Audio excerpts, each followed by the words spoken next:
अनेन देवाधिष्ठानं ज्ञापितम् आदिदैविके क्षीणेन मरणार्थम् उपस्थिते साक्षात् मरणम् अनुचितमिति च नृत्यपदा नृत्य कुर्वन्तेव नृत्यकरणाभूतेन पदा अनुनयनम् स सन्मुखतया नमनम् वा कारयन् शिक्षयन् एव मयां बभूव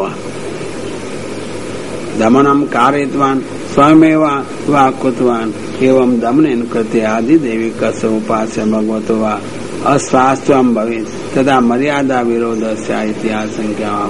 पुष्पे स पूजित इह पुमान् पुरोण इति यः अस्मिन्नेव वा अवसरे पुष्पैः सम्पूजित इव जातः आध्यात्मिकः भगवतः सन्मार्गः शिक्षितः इति तयो सतो स एव वाताभ्यां पूजितो भगवान् ततो अलौकिक प्रकारेण दिव्य स्वतेजो अपि पूजां कृतवन्तः तानि पुष्पाणि च जातानि तदा पुष्पैरेव सुपूज्यते उभयोः पूजायां प्रत्येकं हेतुम् पुरुष इति आदिदैविक पूजायां हेतुत्रयमिति पाकृतमिति पुराण अनुपास्य पुरुषोत्तमो हि सर्व उपास्य अनुपान्य उपास्य यथा व्यास कपिलादि पूर्व मूर्छा पर्यन्तं दण्डं कृतवान् अद्भुत कर्मत्वाच तेन अक्लिष्ट कर्मात्वान् न मारितवान् एवं सति भगवत चरणारविंद प्रसाद तस् ज्ञान भक्ति जाते जाता चितेति ननु अभिमाने विद्यमाने कथम ज्ञानम तत्र चित्तानाम् अन्नानम् एव विभग्न फणात पत्रम यस्यति अभिमानस्य सूचका फणा एते च तत पत्रस्थानीय तेषु पुनः विचित्र ताण्डवेन विशेषेण भग्ना नृत्यं द्विविधं लास्य ताण्डव भेदेन लास्य स्त्री नृत्यं ताण्डव पुरुष नृत्यं तयोर अवान्तर वेदा सतस सन्ति तत रसाभिनिवेष्ट पुरुष फले महादेव इति विचित्रं ताण्डवं करोति तद् भगवान् तावत् तत्शिक्षार्थं कृतम् तेन विशेषेण भग्ना फणा पत्रो जातः ननु शरीर दोषे विद्यमाने आध्यात्मिके आधिभौतिके च कथम ज्ञान भक्ति भवत इति आशंक्यः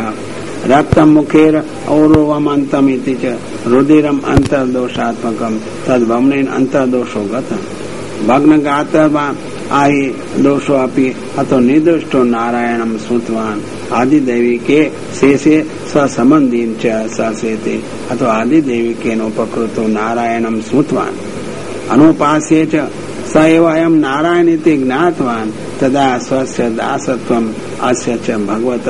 स्वामित्वम् आद्यत्वेन ज्ञात्वा तमेव वारणं शरणं मनसा जगाम मनुष्या हि नारायण शरणत्वेन भावने मह्यम् अंतःकरण साक्षी शरणं गतो हि पश्चात् सेवया भक्तो भवति तदा परम न पहारीति ज्ञातव्यम् अनेन स एव जात इति अनेनैव तस्य विमोचनं वक्तुं तस्य स्त्रियः समागता इत्याह कृष्णस्य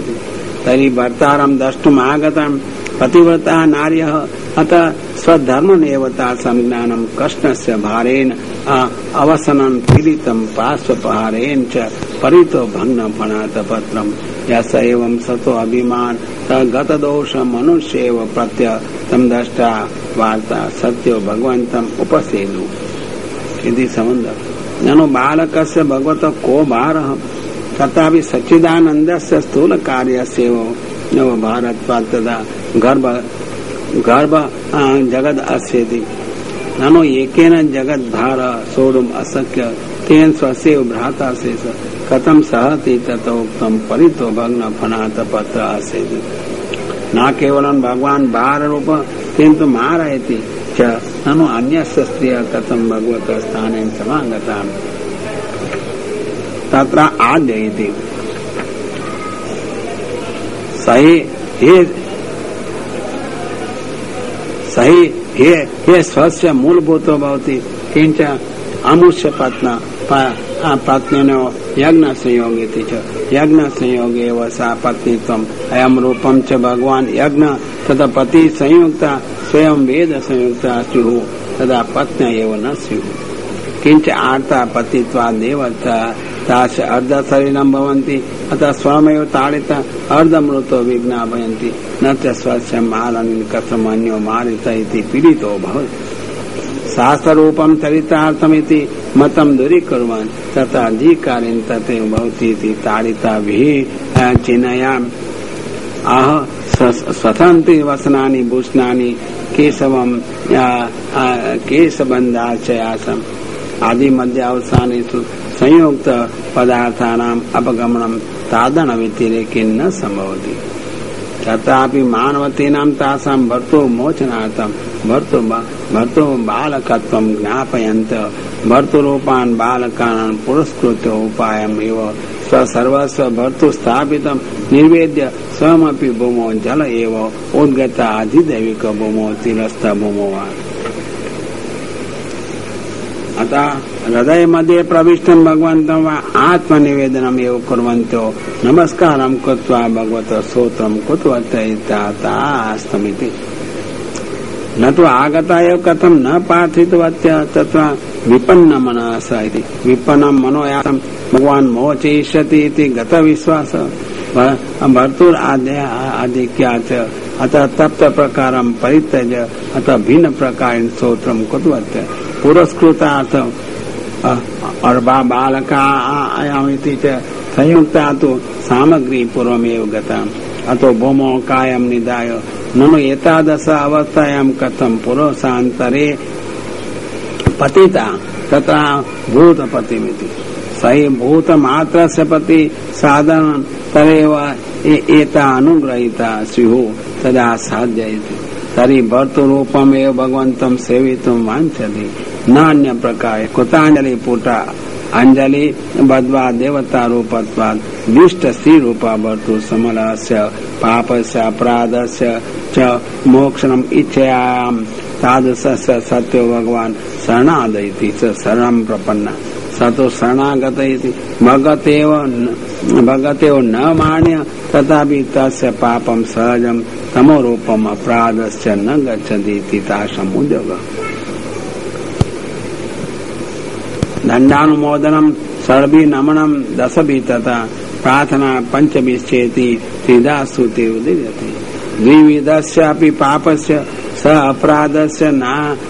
अपराधस्य नासिका भगवान् षड्गुणातास्तु दशधा पंचधा भवति तदपतमं भगवत्कृतस्य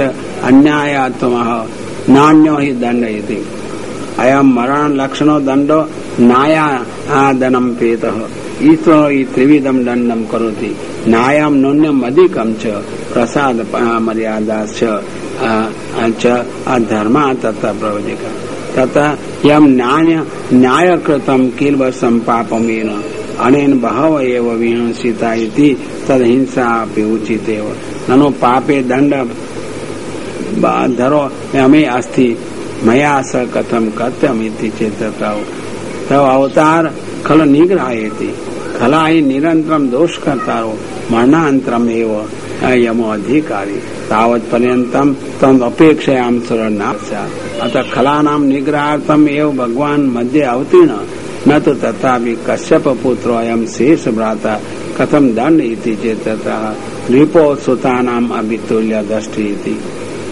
न हि अवतीर्ण सम्बन्धम् अपेक्षते दण्डार्थम् एव अवतारात् रिपो सुतानां च सम्बन्धिनी नैषेकी भवत तद् अल्पेव दृष्टि अन्यथा कारणं वैषम्यं स्यात् रिपो सम्बन्धिनी सुत सम्बन्धिनी वा सब संप्रमथे वा षष्ठी किंच भगवान् दण्डनं न पीडार्थं करोति तथा सत्य आत्मत्वं भज्यतहम् अद्यन्तं किन्तु भगवान् पुत्रमेव तस्य अग्रे तद् उत्पन्नमेव ननु संसनं द्रुमं करोति तदा